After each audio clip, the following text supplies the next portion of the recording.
Good morning student.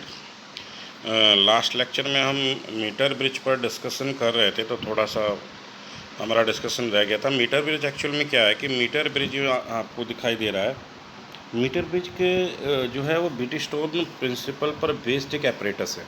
यहाँ पर एक रेसिस्टेंस बॉक्स RB जो कि नॉन रेसिस्टेंस कहा जाता है, X जो कि अननोन रेसिस्टेंस माना गया है, और AB एक वायर लेंथ है जो 1 मीटर है। इसी वायर लेंथ पर हम पोटेंशियल ड्रॉप देखते हैं, ठीक है, और इसको हम कैलकुलेट करते हैं। एक्चुअल में जैसे हमारे पास व्हीटस्टोन ब्रिज के अकॉर्डिंग अगर हम 4 रेसिस्टेंस को इस तरीके से अरेंज करें किसी स्क्वायर शेप में 4 साइड में, और कि हमें जो आपको दिख रहा है बीच में गैल्वेनोमीटर ऐड है, आपका G गैल्वेनोमीटर है, इसमें अगर 0 डिफ्लेक्शन मिलता है तो उस कंडीशन में क्या होगा कि RB से नॉन रेसिस्टेंस और लेंथ ऑफ वायर L, इसका रेशियो इक्वल होगा अननोन रेसिस्टेंस और 100 माइनस L लेंथ के अकॉर्डिंग, ठीक है। तो होता क्या है कि पोटेंशियल के अकॉर्डिंग अगर हम बात करते हैं R/X is equal to RAJ and RJB। RAJ and RJB जो कि A और J के बीच का हमारा रेसिस्टेंस होगा, और दूसरा हमारा होगा J से B के बीच का रेसिस्टेंस होगा। दोनों को अगर हम कंपेयर करते हैं, R/X is equal to L/100 minus L, जहाँ पर हम unknown resistance X is equal to R into 100 minus L/L को हम गेन करते हैं, ठीक है। अब ये जो हमारा फैक्टर है, जो हमारा मीटर ब्रिज फैक्टर जो हम दिखा रहे हैं, ये बिल्कुल ब्रिटिशटोन ब्रिज है। यहाँ पर P का काम कर रहा है RB, ठीक है, और Q का काम कर रहा है हमारा P का काम कर रहा है L, और ये हमारा L 100 माइनस L Q, और R हो गया हमारा नॉन रेसिस्टेंस, ठीक है, R, और X यानी कि हमारा अननोन रेसिस्टेंस। इस तरीके से P/Q is equal to R/S का यहाँ पर हमने कन्वर्जन लिया है, जिससे कि हमें अननोन रेसिस्टेंस को फाइंड किया है।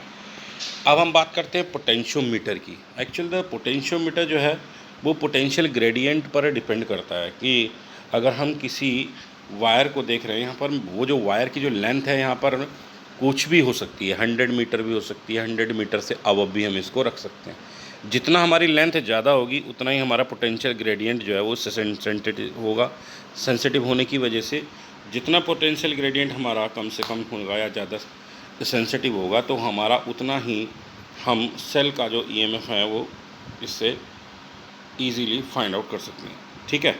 तो बेसिकली हमारे पास देखिए यहाँ पर एक एक्सटर्नल रेसिस्टेंस R शो किया गया है, V equal to IR Ohm's law के अकॉर्डिंग। और अगर हम बात करते हैं R की, तो R होता है हमारा रो इंटू L/A।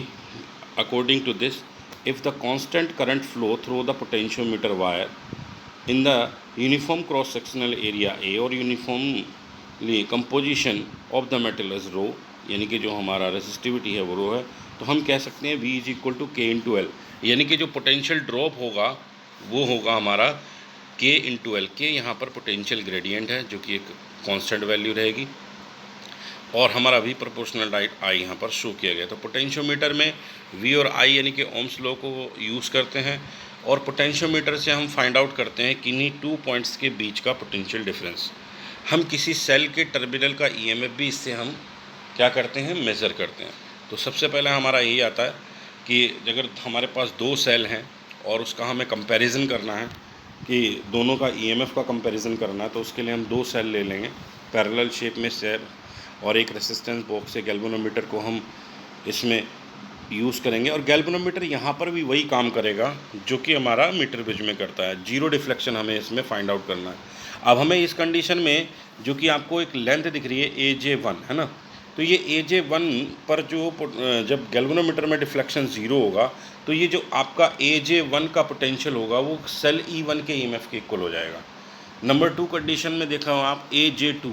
अब अगर हमारा AJ2 की वैल्यू, अगर हम AJ2 पर गैल्वेनोमीटर में अगेन डिफ्लेक्शन लेते हैं किसके लिए, सेल E2 के लिए, तो हमारा जो पोटेंशियल ड्रॉप होगा, जो पोटेंशियल डिफरेंस होगा वो सेल E2 के EMF के इक्वल होगा, और दोनों इक्वेशन बनेंगी E1 is equal to VAJ1 और E2 is equal to VAJ2।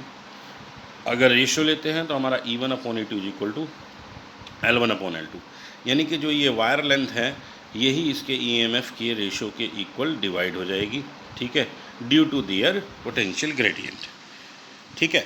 तो ये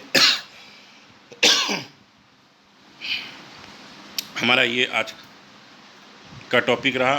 ठीक है, कंपैरिजन ऑफ सेल हो गया। इसमें पोटेंशियोमीटर है, आप देख रहे हैं, इसमें लेंथ जो है वो 1 मीटर से ज़्यादा हम रख सकते हैं। पोटेंशियोमीटर एक आइडियल वोल्ट मीटर भी कहा जा सकता है। पोटेंशियोमीटर को हम अगर हम इन्फिनिटी रेजिस्टेंस पर ले जाएं, ठीक है, तो वो एक आइडियल वोल्ट मीटर की तरह वर्क करने लगता है, क्योंकि वोल्ट मीटर से भी हम 2 पॉइंट्स के बीच का पोटेंशियल डिफरेंस निकालते हैं। ठीक है, और हम पोटेंशियोमीटर से भी।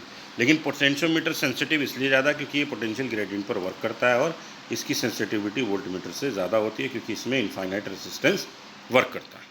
ठीक है, ये हो गया आपका पोटेंशियोमीटर और ये हो गया आपका मीटर ब्रिज। ये तीनों आप नोट कर लीजिएगा, मैं इसका नोट्स आपको अटैच कर दूँगा।